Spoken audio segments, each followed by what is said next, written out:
আসসালামু আলাইকুম dear viewers, আশা করি আপনারা যে যেখানে আছেন ভালোই আছেন। আপনারা নিশ্চয়ই একটি মেহেদি গাছ দেখছেন। আমি আজকে গাছটা থেকে কিছু মেহেদি পাতা সংগ্রহ করব এবং আমি সাধারণত ঢাল কেটেই মেহেদি পাতা সংগ্রহ করে থাকি। আর মেহেদি পাতা আমরা জেনে থাকি সেটা রূপচর্চায়, বিশেষ করে হাত পা রাঙাতে মেহেদি পাতা ব্যবহার করা হয়। তাছাড়াও এর অনেক ভেষজ গুণ রয়েছে, এই কারণে আমরা মাথায়ও সাধারণত মেহেদি পাতা দিয়ে থাকি। মাথায় মেহেদি পাতা দিলে যেমন চুল পড়া বন্ধ হয়, চুল ঘন হয়, এছাড়াও চুলের খুশকি দূর হয়, আরও অনেক ভেষজ গুণ রয়েছে। তাছাড়াও মেহেদি পাতা যখন কাটা ছেঁড়া অথবা যদি ফুলার সৃষ্টি হয়, সেখানে এটার প্রলেপ দিলে মেহেদি পাতা সেই উপশমে কাজ করে।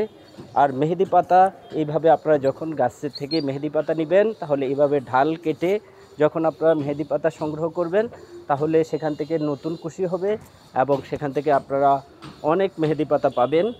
মেহেদি পাতা আপনারা যদি সময় পান বা যে কোনো জায়গায় আপনারা একটা মেহেদি গাছ লাগাবেন। এর এছাড়াও অনেক ভেষজ গুণ রয়েছে। আপনারা সময় পেলে আপনারা মেহেদি পাতা ব্যবহার করবেন এবং সবাই যে যেখানে থাকেন ভালো থাকবেন এবং বেশি বেশি করে গাছ লাগাবেন। ধন্যবাদ।